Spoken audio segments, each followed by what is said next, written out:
नमस्कार। Praveen Kumar Walia chemistry education रम में आपका स्वागत है।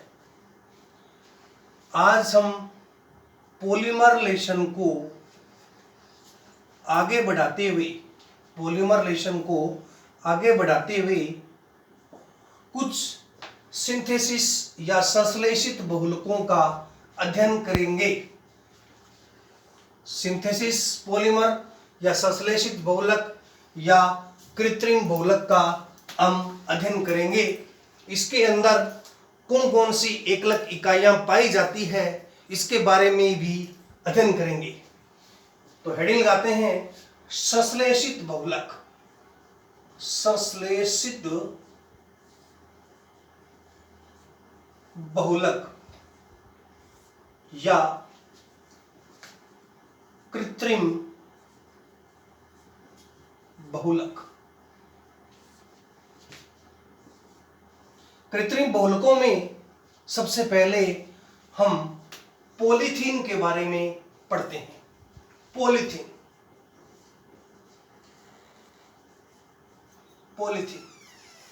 देखिए, इस प्रकार के जो बहुलक है इसके अंदर सबसे पहले बड़ी चीज है अपने को एकलक इकाइयों का अध्ययन करना, यानी एकलक इकाई के बारे में हमें मालूम होना चाहिए कि इन बहुलकों में किस प्रकार की एकलक इकाई पाई जाती है। तो पॉलीथीन के अंदर मुख्य जो एकलक होती है, मुख्य एकलक इकाई एथीन होती है। एथीन, इसका formula CH2 double bond CH2 होता है। एथीन एकलक इकाई के बहुलीकरण से पॉलीथीन बनता है। जब हम बहुलकों को पढ़ेंगे तो इनके अंदर एक थोड़ी ट्रिक इस्तेमाल करेंगे। ट्रिक के द्वारा इन बहुलकों का हम अध्ययन करेंगे। ट्रिक कोई केमिस्ट्री की बुक में नहीं लिखी है, न कोई नियम है, सिर्फ बहुलक को याद रखने के लिए ट्रिक बनाई गई है। जैसे यदि आपको इस प्रकार के बहुलक नजर आते हैं जिनमें डबल बॉन्ड कार्बन के अंदर उपस्थित है, तो थोड़ा तरीका याद रखिएगा इनका। इनको बनाने के लिए हमें सबसे पहले ये जो बंध है इसको तोड़ना है, बंध को तोड़ना है या हटाना है, सिर्फ ट्रिक है। ट्रिक के द्वारा आप अध्ययन करेंगे। बंध को तोड़ना है, इसको हटाना है। हटाने के बाद एक तीर का निशान लगाना है। इसके बाद आपको बड़ा ब्रेक लगाना है, यूं बड़ा ब्रेक लगाना है। बड़ा ब्रेक लगाने के बाद जैसे आप देखोगे इसके अंदर ये बंध टूट के आगे चला जाएगा, यानी आपके सामने स्ट्रक्चर क्या रहेगी, ये बंध टूटा, यहां से हटा, आगे चला गया। आगे चलने के बाद इधर से संयोजकता खाली होगी या वैलेंसी खाली होगी और इधर से भी वैलेंसी खाली होगी। दोनों तरफ वैलेंसियां खाली होनी चाहिए और इसके होल में हम N का यूज करेंगे। होल में किसका यूज करना है? N का। ये सिर्फ इन बहुलकों के लिए ट्रिक है, तो थोड़ा आसानी से याद हो जाएगा। जैसे हम पॉलीथीन के बारे में पढ़ते हैं तो पॉलीथीन में मुख्य जो एकलक होती है वो एथीन होती है, CH2 डबल बॉन्ड CH2। इसके हमेशा एकलक इकाइयों के आगे N का यूज करना है। तीर का निशान लगाना है। तीर के निशान पे पोली यानी पॉलीमराइजेशन, पूरा शब्द है पॉलीमराइजेशन, शॉर्ट यूज करेंगे। हिंदी में इसको बहुलीकरण कहते हैं। बहुलीकरण सभी बहुलकों के ऊपर इस प्रकार लिखेंगे। बहुलीकरण का मतलब होता है बहुलक बनाने की प्रक्रिया। जैसे आपको एकलक दिख रही है, मैंने कहा ट्रिक इस्तेमाल करनी है। ये जो बंध है इसको तोड़ना है, तोड़ के आगे खिसकाना है और बड़े ब्रैकेट का इस्तेमाल करना है, यूं बड़ा ब्रैकेट लगाना है। जो तुम्हें तोड़ने के बाद दिख रहा है उसको आगे लिखना है। क्या दिख रहा है तुम्हें? CH2, यहां से बंध वैलेंसी टूटी, बंध टूटा, CH2 सिंगल बॉन्ड CH2, ये बंध टूट के आगे खिसक गया और इधर से विसंयोजकता खाली होगी। तो हम यूं भी कह सकते हैं कि कार्बन की संयोजकता 4 होती है, एक वैलेंसी इधर से खाली और एक वैलेंसी इधर से। ये हर दोलक की खास बात होती है, दोनों तरफ से संयोजकताएं खाली होती। इसका मतलब होता है कि और आगे ऐसी इकाइयां जुड़ सकती है, इधर भी और ऐसी इकाइयां जुड़ सकती है। इसके नीचे लगाना है होल एन। तो ये जी बन गया आपका पॉलीथीन, पॉलीथीन, ये बन गया क्या? पॉलीथीन। अब हम पॉलीथीन को देखें, आगे डिवाइड करें तो डिवाइड करने के बाद भी पॉलीथीन 2 प्रकार की होती है। यानी जो पॉलीथीन है, पॉलीथीन इसके भी टाइप दिए हैं। 2 प्रकार की पॉलीथीन को यूज करते हैं, 2 प्रकार के आपके सिलेबस में दिया हुआ है यूं। एक तो होती है, ध्यान से देखिएगा, अल्प घनत्व पॉलीथीन, अल्प घनत्व पॉलीथीन, जिसका शॉर्ट नेम चलता है LDPE, LDPE, low density polythene, अल्प घनत्व पॉलीथीन। और एक होता है उच्च घनत्व पॉलीथीन, उच्च घनत्व पॉलीथीन, जिसको बोलते हम HDPE, हाई डेंसिटी पॉलीथीन। अब हम इनके बारे में कुछ अध्ययन करना है कि अल्प घनत्व पॉलीथीन क्या है और उच्च घनत्व पॉलीथीन क्या है। अल्प घनत्व जो पॉलीथीन है उसका जो निर्माण है लगभग 350 केल्विन से 570 केल्विन ताप पर होता है। 350 कंडीशन है, ये पॉलीथीन बनेगी तो इससे ही, लेकिन यहां कंडीशन 350 केल्विन से 570 केल्विन ताप और 1000 से 2000 एटीएम दाब यानी प्रेशर की आवश्यकता होती है इसके लिए। इसका जो गलनांक है अल्प घनत्व पॉलीथीन का, वो लगभग 110 डिग्री से 125 डिग्री सेंटीग्रेड के आसपास होता है, लगभग 110 से 125 डिग्री सेंटीग्रेड। ये जो अल्प घनत्व पॉलीथीन होती है, ये toluene, xylene, CCl4, toluene, xylene, CCl4 में विलय होती है, नहीं इसके अंदर घुल जाती है अल्प घनत्व पॉलीथीन। अल्प घनत्व जो पॉलीथीन है, इसका निर्माण यानी इसका उपयोग कंटेनर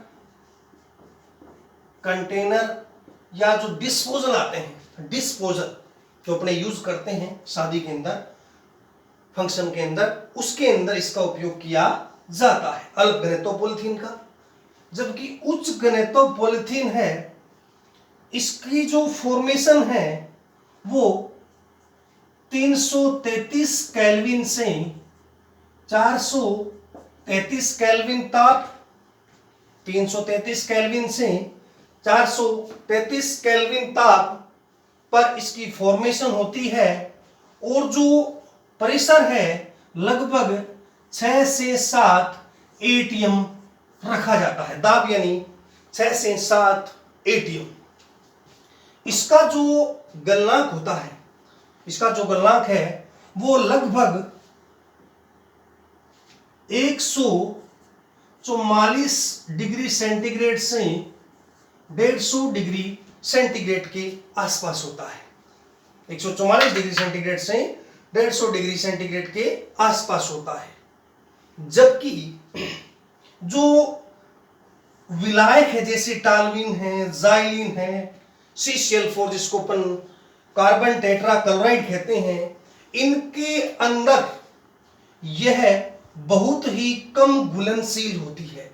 यानी विलायकों के प्रति उच्च प्रतिरोधक क्षमता पाई जाती है उच्च घनत्व पॉलीथीन की, यानी विलायक के प्रति ज्यादा प्रतिरोधकता दर्शाती है, जबकि एलडीपी है, लो डेंसिटी पॉलीथीन है, ये विलायकों के प्रति कम प्रतिरोधकता दर्शाती है।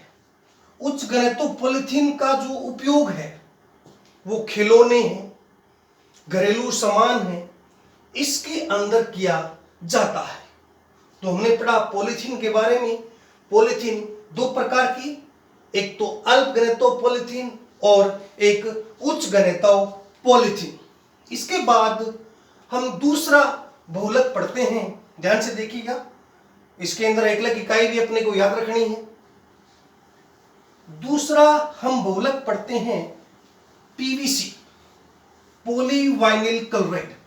बहुलक जो टॉपिक है, इसमें से जो बोर्ड में क्वेश्चन आया है इस टॉपिक में से, इसमें एकलक इकाइयां ही पूछी गई है, यानी एकलक इकाइयों के बारे में पूछता है वो क्वेश्चन में कि कौन सी एकलक इसके अंदर पाई जाती है, इसका नाम क्या है।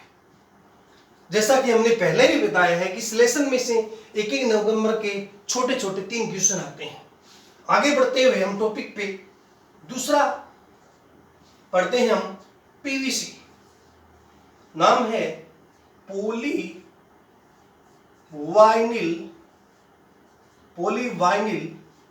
क्लोराइड, पॉलीवाइनिल क्लोराइड, जिसको अपन बोलते हैं पीवीसी। पॉलीवाइनिल क्लोराइड के बारे में सबसे पहली चीज हमें एकलक ध्यान होनी चाहिए। पॉलीवाइनिल क्लोराइड में जो एकलक होती है वो वाइनिल क्लोराइड होती है, वाइनिल क्लोराइड होती है। फॉर्मूला बनाना है अपने को, तो अपने को एथीन का सूत्र आना चाहिए। जैसे ये एथीन लिखी है मैंने बोर्ड पर, CH2 double bond CH2। Ethene में से एक हाइड्रोजन को रिप्लेस कर दें, हटा दें। हटाने के बाद यहां Cl को जोड़ दें। एक मैंने हाइड्रोजन हटाया और यहां जोड़ क्या दिया, Cl। तो Cl जोड़ने से बन जाएगी अपनी वाइनिल क्लोराइड। इस वाइनिल क्लोराइड को हमें यूज करना है। वाइनिल क्लोराइड में CH2 double bond CH2 Cl, ये मैंने फॉर्मूला लिखा है। हमेशा इसके आगे N लगाना है। तीर के निशान पे हमने कहा पॉली या पॉलीमराइजेशन यूज करना है, बहुलीकरण। जैसे ही हम क्या करें, इसका बहुलीकरण करें, बंद को उठाएं, आगे खिसकाएं, तरीका एक याद रखना है, ट्रिक। बंद को तोड़ें, आगे खिसकाएं, बड़ा ब्रैकेट लगाएं, CH2 CH, बड़ा ब्रैकेट लगाना है। बैलेंस इधर से खाली, इधर से खाली, जो दिख रहा है उसको लिख दो, बस बड़ा सिंपल है। बंद तोड़ो, आगे खिसकाओ, बड़ा ब्रैकेट लगाओ, जो दिख रहा है उसको लिख दो, होल N, बन जाएगा अपना पीवीसी। क्या बन जाएगा, पीवीसी। पीवीसी जो है एक प्रकार का बड़ी इंपॉर्टेंट चीज है, सबसे सस्ता व सबसे अधिक काम में आने वाला बहुलक है।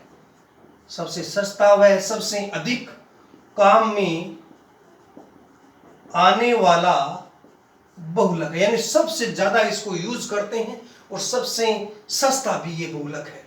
इसका जो उपयोग है ज्यादातर पाइपें बनाने में, जो पीवीसी की पाइपें आती हैं, इन पाइपों को बनाने में किया जाता है। बाकी इसके एक दो और उपयोग है। जैसे मान लो इस पीवीसी में यदि, ध्यान से सुनिएगा, पीवीसी में यदि क्लोरोबेंजीन मिला दें, बड़ी इंपॉर्टेंट चीज है। पीवीसी में यदि क्लोरोबेंजीन मिला दें, क्योंकि क्लोरोबेंजीन का फॉर्मूला ये होता है, थोड़े थोड़े फॉर्मूले भी ध्यान होना चाहिए। क्लोरोबेंजीन में, सॉरी, पीवीसी में क्लोरोबेंजीन मिला दें तो इसे क्लोरोनीकरण कहते हैं। क्लोरोनीकरण कहते हैं, पीवीसी का क्लोरोनीकरण कहते हैं। और जो बनने वाला पीवीसी है, जो बनने वाला पीवीसी है, उसे क्लोरोनीकृत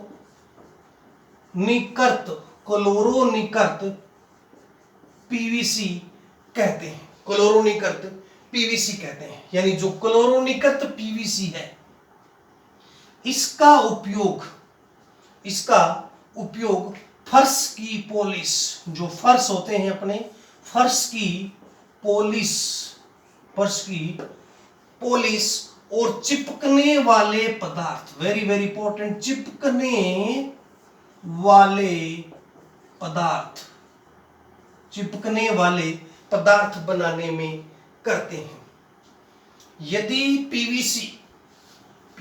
पीवीसी में एस्टर मिला दिया जाए, पीवीसी में क्या मिला दिया जाए, एस्टर मिला दिया जाए, तो इसे ध्यान सुनिएगा, प्लास्टिसाइजर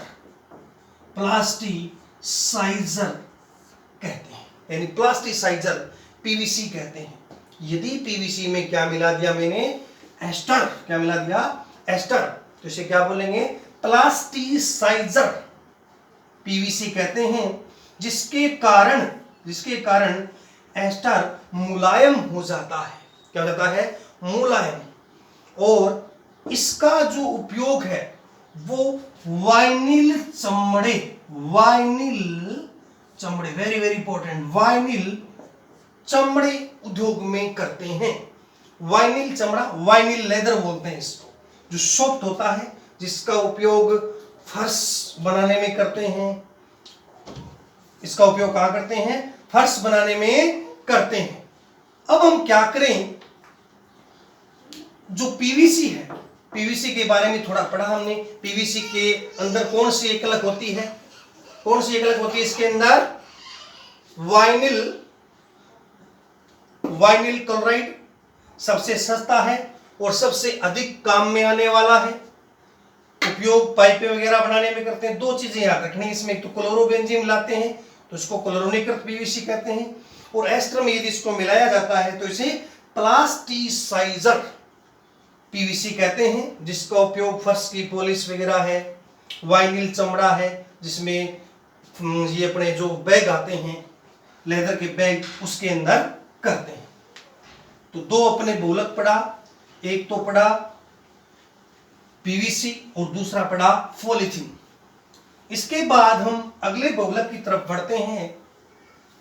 ध्यान से सुनिएगा, बड़े इंटरेस्टिंग टॉपिक है। तीसरा, नंबर 3, तीसरे के बारे में पढ़ते हैं। नाइलॉन 66, नाइलॉन 66 बोलते हैं इसको, कुछ लोग 66 भी बोलते हैं इसको। नाइलॉन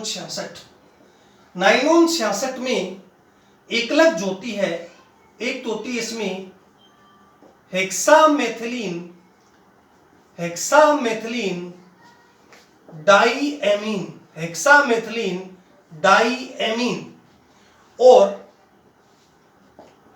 और दूसरी होती है इसमें एडिपिक अम्ल। दोनों एकलक को याद रखिएगा। एक तो होती है इसमें हेक्सामेथिलीन डाइएमीन और एक होती है इसमें एडिपिक अम्ल। हेक्सामेथिलीन डाइएमीन का जो फॉर्मूला है, सबसे बड़ी चीज है फॉर्मूले अपने को आने चाहिए। हेक्सामेथिलीन डाइएमीन का फॉर्मूला होता है NH2CH2 की होल 6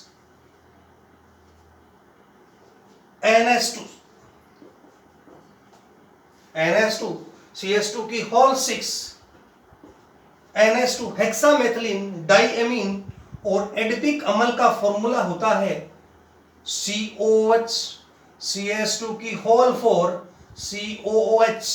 इसे बोलते हैं एडिपिक अम्ल। ये है हेक्सामेथिलीन, हेक्सा शब्द 6 के लिए यूज हुआ है। इसके आगे हम लगाते हैं स्मॉल, ये तो बहुलक की खास बात है, स्मॉल एन लगाना है, और इसके आगे भी लगाते हैं हम स्मॉल एन। तीर का निशान लगाते हैं, तीर के निशान पे लिखते हैं पोली। क्या लिखते हैं? पोली। देखिए इस टाइप के जो बहुलक पढ़ने हैं, मैंने कहा ट्रिक कोई एक नियम नहीं है, सिर्फ ट्रिक बताई जाती है इजी वे में करने के लिए, सिर्फ ट्रिक बता रहा हूं आपको, कोई नियम नहीं है ये। ऐसे बहुलक यदि आपको दिखते हैं तो हमें क्या करना है, एक ट्रिक इस्तेमाल करनी है। जहां अम्ल तुम्हें दिखे, अम्ल, अम्ल का हमेशा OH बाहर निकालना, अम्ल का हमेशा OH बाहर निकालना, और सामने जो एमीन वगैरह दिख रही है इसका हमेशा H बाहर निकालना। अम्ल है उसका OH और एमीन का H, इतनी सी बात याद रखनी है। ऐसे बोलक यदि नजर आते हैं तो दो ट्रिक बताइए, एक पीछे बताइए और एक इसको इस्तेमाल करना है। अब हम क्या करते हैं, इसका OH, इसका H, तो इसका H, तो इसका OH। एक बात हम ध्यान से देखें तो जो नाइलॉन 66 है एक प्रकार का संघनन बहुलक है, और संघनन जो बहुलक होते हैं उसमें से छोटा अणु बाहर निकलता है। छोटा अणु जैसे जल, OH, यहां से OH और यहां से H, ये मिलके निकालेगा H2। अब हमें क्या याद रखना है कि सामने जो इकाइयां हैं वो तो N यूज की गई है, यानी N इंफिनिटिव, तो आगे जल भी कितना जाएगा, N ही बाहर निकलेगा। ये चीज बड़ी इंपॉर्टेंट है, या कई बार कंफ्यूज हो जाते हैं कि NH2 कैसे बाहर निकाल दिया आपने। तो सामने इकाई हमने निकाल ली है, N यूज की है, तो सिंपल सी बात है, तो जल जो जाएगा वो भी क्या जाएगा, N, क्योंकि एक प्रकार का संघनन बहुलक है। तरीका मैंने ट्रिक बता दी, इसका OH, इसका H, बड़ा ब्रैकेट लगाओ, बड़ा ब्रैकेट लगाइएगा, जो दिख रहा है उसको बड़े ब्रैकेट में फिट कर दीजिए। क्या तुम्हें दिख रहा है, तुम्हें दिख रहा है यहां NH, यहां दिख रहा है आपको CH2 की होल 6, फिर तुम्हें दिख रहा है NH, देखिएगा जो दिख रहा है वही लिख रहा हूं, कुछ नहीं कर रहा मैं। यहां दिख रहा है आपको C डबल बॉन्ड O, यहां आगे आपको दिख रहा है CH2 की होल 4, और इसके आगे आपको दिख रहा है C डबल बॉन्ड O। मैंने तुम्हें कहा बहुलक के अंदर खास बात होती है, दोनों तरफ वैलेंसियां क्या रहती है, खाली रहती है। जो दिख रहा है उसको लिख दिया, होल मैंने N लगा दिया, होल मैंने क्या लगा दिया, N। इसका मतलब जो बहुलक आपके सामने बना है इसको बोलते हैं नाइलॉन 66 या 6-6 भी बोलते हैं। इसका जो उपयोग, सिंपल एक दो उपयोग है, इसका जो उपयोग है, नाइलॉन के रेसे बनते हैं, तो रेसे जो टायर वगैरह होते हैं इसके अंदर इसकी जो रेसे लगते हैं वो नाइलॉन के लगाए जाते हैं, और कोई ज्यादातर इसका कोई बड़ा उपयोग नहीं है। मेन चीज इसके अंदर इसकी एकलक इकाई को अपने को याद रखना है। अगले बहुलक की तरफ हम आगे बढ़ते हुए नाइलॉन के बाद पढ़ते हैं टेरिलीन या डेक्रून या पोलिएस्टर। टेरिलीन, डेक्रून या पोलिएस्टर, ये तो बहुत बार बोर्ड में मैंने देखा है आते हुए, पिछले 1-2 साल में आपको मिल भी जाएगा बोर्ड में। टेरिलीन या इसको बोलते हैं डेक्रोन या इसको बोलते हैं पोलिएस्टर। टेरिलीन, डेक्रोन या इसको क्या बोलते हैं, पोलिएस्टर। जो टेरिलीन या जो डेक्रोन है या जो पोलिएस्टर है, तीनों एक ही नाम है, इसके नाम से कई बार ये आया हुआ है, इस नाम से भी आया हुआ है। इसके अंदर जो एकलक इकाई होती है, एक होती है इसमें एथिलीन ग्लाइकोल, एथिलीन ग्लाइकोल, और एक होता है इसमें टरथेलिक अम्ल, टरथेलिक अम्ल, टरथेलिक अम्ल, एथिलीन ग्लाइकोल और टरथेलिक अम्ल, दो प्रकार की इकाइयां होती है इसमें। एथिलीन ग्लाइकोल का जो सूत्र होता है OH CH2OH, ये होता है एथिलीन ग्लाइकोल, और जो टरथेलिक अम्ल का फॉर्मूला होता है HCOC बेंजीन रिंग COOH, ये होता है टरथेलिक अम्ल। तरीके के अनुसार इसके आगे L लगाना है, इसके आगे भी L लगाना है, अपने को तीर का निशान लगाना है, ऊपर लिखना है पोली, पोलीमराइजेशन, बहुलीकरण करना ही है। मैंने तुम्हें कहा ट्रिक इस्तेमाल कीजिए, बड़ा आसान है। अम्ल का हमेशा OH, तो पड़ोसी का H, इसका भी H, इसका भी OH, तो जल कितने जाएंगे NH2, क्योंकि इकाइयां क्या यूज की है N, तो जल भी क्या जाएंगे, N बार। जो तुम्हें दिख रहा है उसको लिखना है, बस यही तरीका है इसका, कुछ भी नहीं है, बड़ा सिंपल। CH2O, यहां दिख रहा है आपको C double bond O, benzene ring, यहां दिख रहा है आपको C double bond O, valency खाली, होल N। इसे कहते हैं टेरिलीन या इसको डेक्रोन, टेरिलीन या इसको डेक्रोन बोलते हैं। यदि इस H की जगह मैं R यूज करता हूं या R की जगह मैं एथिल भी यूज कर सकता हूं, R यूज करता हूं तो जो बहुलक है वो इस प्रकार से दिखेगा आपको, एथिलीन ग्लाइकोल ये तो है ही, यहां मैंने यूज कर दिया R O C COO R, ये यूज कर दिया, तीर का निशान वो इस पे पोली। R यूज करने के बाद ये जो फॉर्मूला बनेगा, ये तो था टरथेलिक कमल, इसको बोलेंगे डाई एल्किल टरथेलेट, नाम हो इसका डाई एल्किल टरथेलेट, बड़ा इंपॉर्टेंट है, डाई एल्किल टरथेलेट बोलेंगे। अब इसके अंदर हम कैसे यूज करेंगे, पॉलीमर, पॉली लिख दिया, यहां जो दिख रहा है इसका RO, इसका H, इसका H, इसका R, यानी बाहर क्या निकलेगा, छोटा अणु NROH, यानी कई संख्या में क्या निकलेंगे, NROH। अब क्या जो बच रहा है उसको दिखो, जो क्या बच रहा है तुम्हारे दिख रहा है, यहां से अपने को दिखेगा OCH2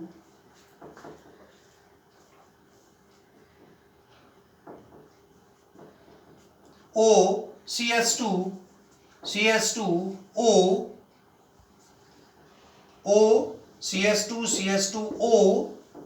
यहां दिख गया अपने को C डबल बॉन्ड O, ये वलयाई, और यहां भी बच गया C double bond O, whole N। तो ये हमने दूसरे तरीके से टेरिलीन डेक्रोन को बनाया है। तो इसकी जगह हम S भी यूज कर सकते हैं, R की जगह एथिल भी यूज हो सकता है, सीधा R भी हम क्या कर सकते हैं, यूज कर सकते हैं। इसका जो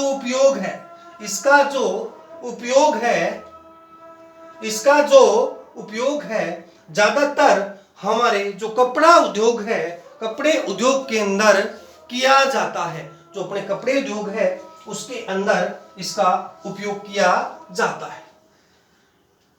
तो ये था टेरिलीन या डेक्रोन। इसके बाद हम अगले बहुलक की तरफ बढ़ते हैं,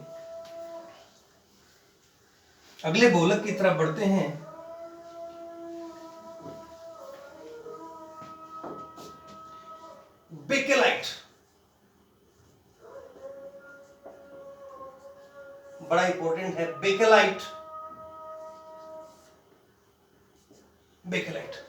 बेकेलाइट जो बहुलक है, इसके अंदर सबसे पहले हमें एकलक के बारे में भी जानकारी होनी चाहिए।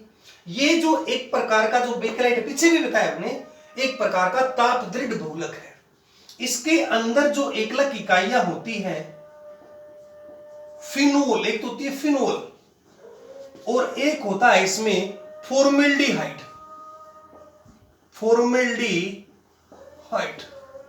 एक होता है इसमें फिनोल और एक होता है इसमें फॉर्मेल्डिहाइड। फिनोल की बात करें, सबसे पहले हमें फिनोल का सूत्र आना चाहिए। फिनोल का सूत्र बेंजीन वलय के ऊपर या बेंजीन रिंग के ऊपर OH, और जो फॉर्मेल्डिहाइड है इसका जो फॉर्मूला है वो HCHO होता है, और HCHO को मैंने इस प्रकार लिखा है, फिनोल फॉर्मेल्डिहाइड। तीर के निशान पे पॉली या बहुलीकरण लिख सकते हैं। हम बात करें फॉर्मेल्डिहाइड के आगे हम N लगाते हैं, बहुलक की खास बात होती है। फिनोल जो होता है वो हमेशा +M प्रभाव शो करता है। +M के बारे में आगे पढ़ेंगे, इसका मतलब थोड़ा ही पढ़ेंगे। यहाँ +M या +R प्रभाव शो करता है, प्रभाव दर्शाता है। प्लस एम प्रभाव के कारण जो फॉर्मेल्डिहाइड है, इससे जो बनने वाला समूह है वो हमेशा ऑर्थो और पैरा पर जुड़ता है। तो थोड़ा ट्रिक के अनुसार ही पढ़ेंगे इसे। जैसे मैंने ऑर्थो के H को बाहर निकाला, यहां से H को रिप्लेस करो, हटाओ, इस H को उठा करके इस O के साथ लगाओ। H को उठाओ, ध्यान से समझिएगा, ऑर्थो से और पैरा से निकालूंगा सिर्फ मैं, क्योंकि फिनोल हमेशा ऑर्थो और पैरा निर्देशी होता है। तो यहां से H को मैंने हटाया, रिप्लेस किया, रिप्लेस करने के बाद यहां देखूंगा मैं तो आपको एक समूह नजर आता है CH2OH।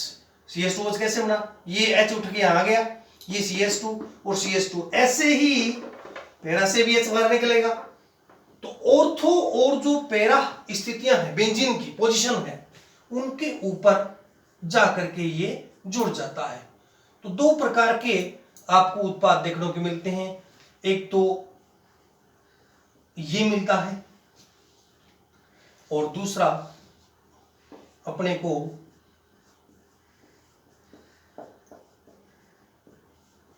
ये उत्पाद मिलता है। नाम इनके जान सकते हैं अपने, इसे कहते हैं ortho hydroxy benzyl alcohol. Ortho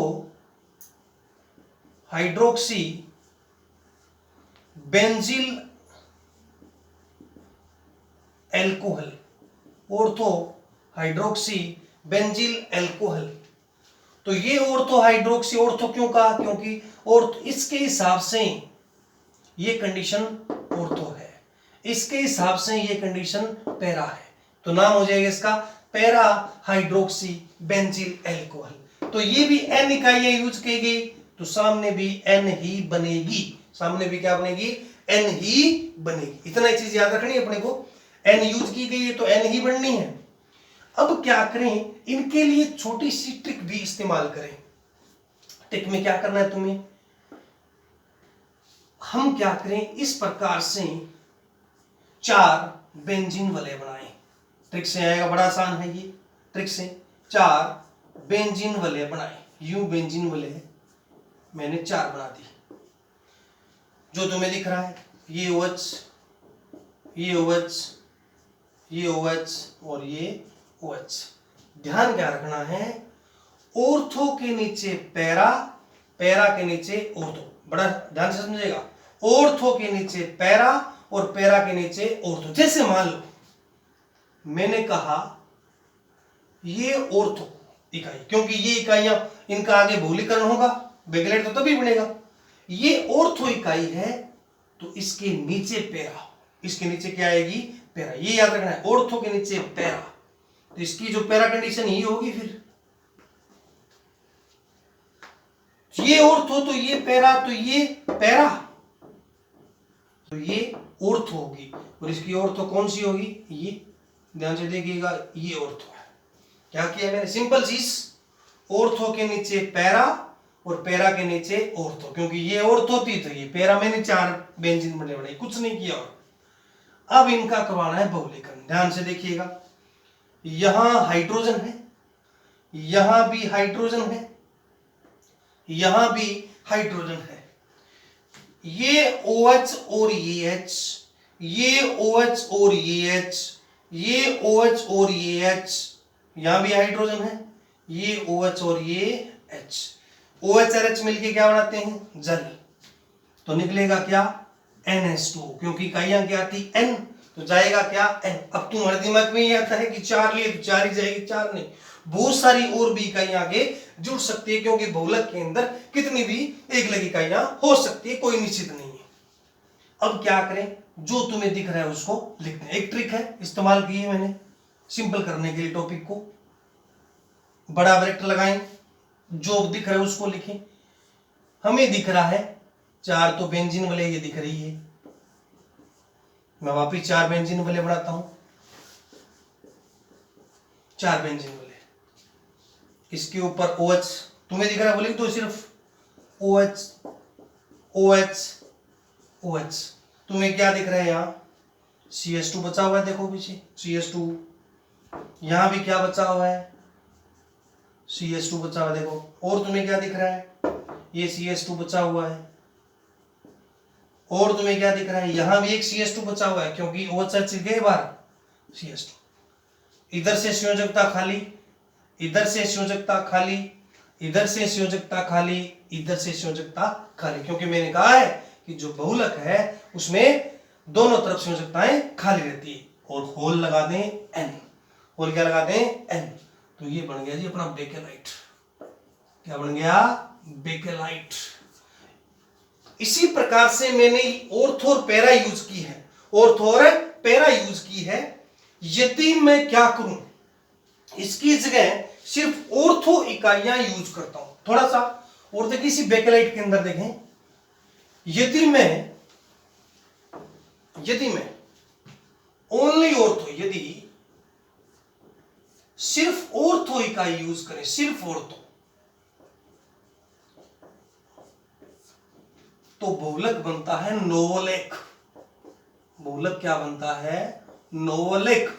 सिर्फ क्या यूज करें, ऑर्थो इकाई, तो बहुलक क्या बनेगा, नोवोलेक। ऑर्थो से जैसे इसी प्रकार से जैसे ऑर्थो इकाई यूज कर दी मैंने, नोवोलेक। ये मैंने यूज किए, ऑर्थो यहां यूज किए, ऑर्थो और पैरा दोनों, ऑर्थो पैरा दोनों यूज करें तो बनेगा बेकेलाइट, ओनली ऑर्थो यूज करेंगे तो बनेगा नोवोलेक। ऐसी ऑर्थो इकाइयां और भी हो सकती है, जैसे ये भी ऑर्थो यूज कर दी, आगे भी और भी ऑर्थो हो सकती है, इसके आगे एन, इसके आगे एन, क्योंकि बहुलक के आगे लगाना ही लगाना है।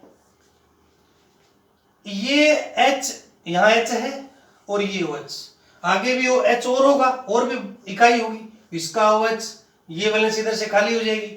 आपको क्या दिखेगा, आपको जो दिख रहा है, देखो क्या दिख रहा है, OH, यहां दूसरी व्यंजन वलय थी, यहां क्या था OH, बीच में क्या है CH2, आगे और भी हो सकता है, इसलिए इधर से वैलेंसी खाली, इधर से वैलेंसी खाली, और होल क्या लगा दें N, इसे कहते हैं नोवोलेक। और जो बेकेलाइट है, इसका जो उपयोग है, इसका उपयोग एक प्रकार का तापदीप्त बहुलक होने के कारण जो कठोर चीजें हैं, जैसे कंघा है, स्विच है, फोन के जो अपने बिजली के स्विच होते हैं, पेन है, इनके जो कवर हैं, इसको बनाने के अंदर किया जाता है। तो ये कुछ बहुलक हमने पढ़े थे।